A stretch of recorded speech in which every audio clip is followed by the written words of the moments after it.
Another important portion of magnetism and matter is the magnetic hysteresis. What does it mean?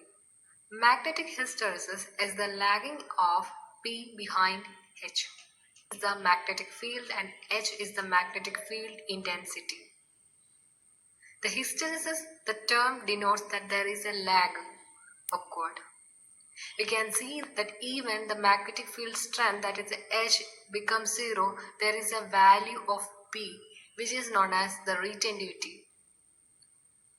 Also, when the retentivity tends to 0, that is when B becomes 0, there is a value of H which is the coercivity. And this retentivity and coercivity defines the magnet as a soft or hard magnet. Area under the hysteresis loop gives the energy loss per cycle. That is, if the hysteresis area is high, the loss will be high.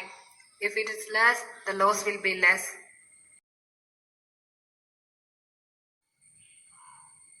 Now, what is the difference between permanent magnet and electromagnets?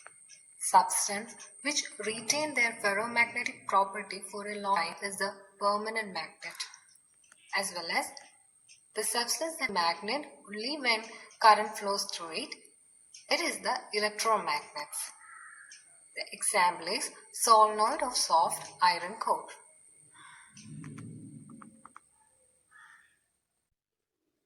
Let us look into the important questions that asked previous years.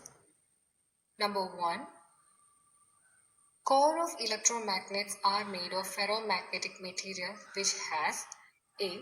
High permeability and high retentivity, B. Low permeability and low retentivity, C. High permeability and low retentivity, D. Low permeability and high retentivity. So here the question asked about the electromagnet. Electromagnet, we know that it has low retentivity. But what about the permeability? Permeability is the ratio of P by H, that is the magnetic field divided by the magnetic field intensity, and it is high for electromagnet. So the option is C, that is high permeability and low retentivity. Next question. Identify the mismatched pair. A. Hard magnet alnico. B. Soft magnet soft iron. C. Bar magnet equivalent solenoid. D. Electromagnet electronic bells. E. Permanent magnet loudspeaker. Here we know that hard magnet is used for the production of alnico, and soft iron is a type of soft magnet, and also this bar magnet acts as an equivalent solenoid, and these electronic bells are made of electromagnet. Similarly, loudspeaker is also made up of electromagnet, not permanent magnet. Hence, the mismatched pair is option E. Permanent magnet is not there. Instead, loudspeaker is made with the electromagnet. Next question.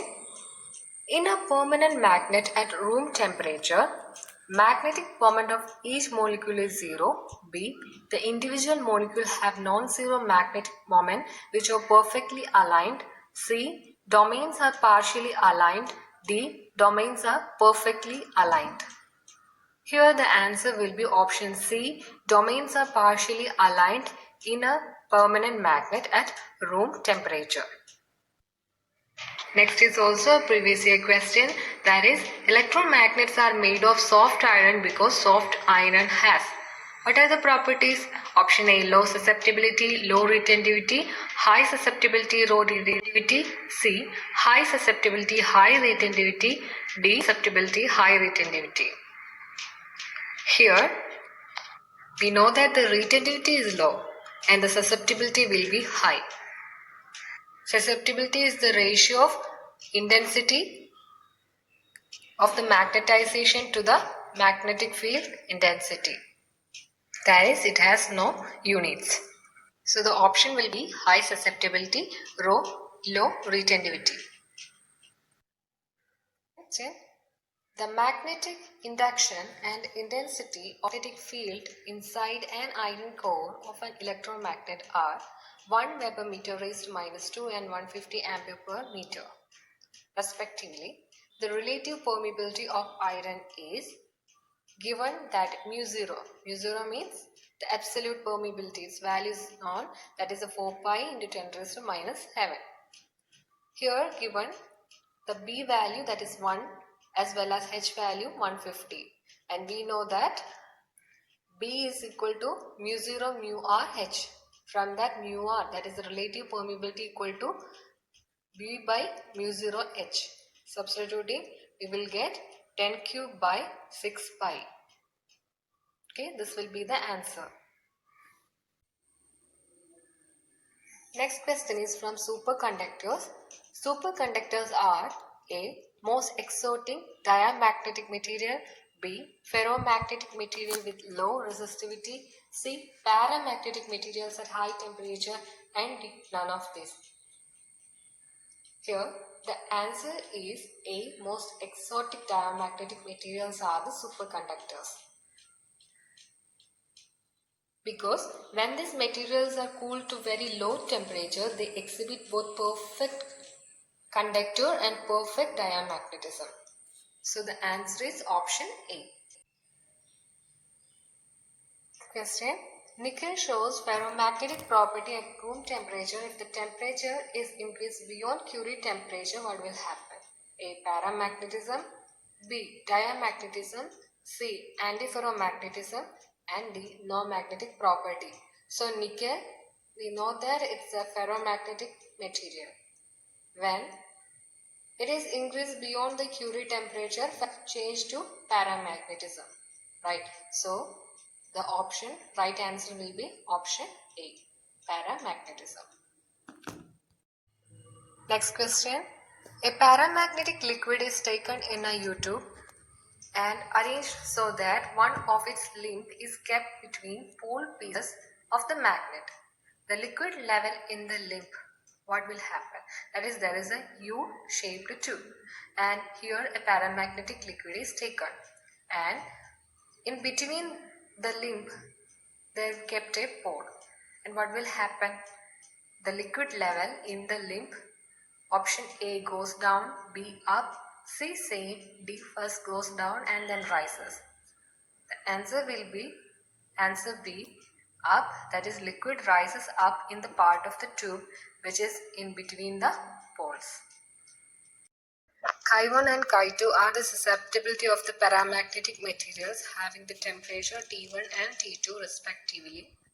Then Chi1 equal to Chi2, option B Chi1 T1 equal to Chi2 T2, option C Chi1 T2 equal to Chi2 T1, D none of these. So here we have to know the relation between the susceptibility and the temperature. Susceptibility is inversely proportional to the temperature, that is Chi1 directly proportional to 1 by T1 and Chi2 directly proportional to the 1 by T2, that is they are inversely related. Okay, so Chi1 T1 becomes what? Chi2 T2, right? So the answer will be option B. Next question. The magnetic susceptibility of the paramagnetic at minus 73 degrees Celsius is 0.0075 and its value at 93 degrees Celsius will be A.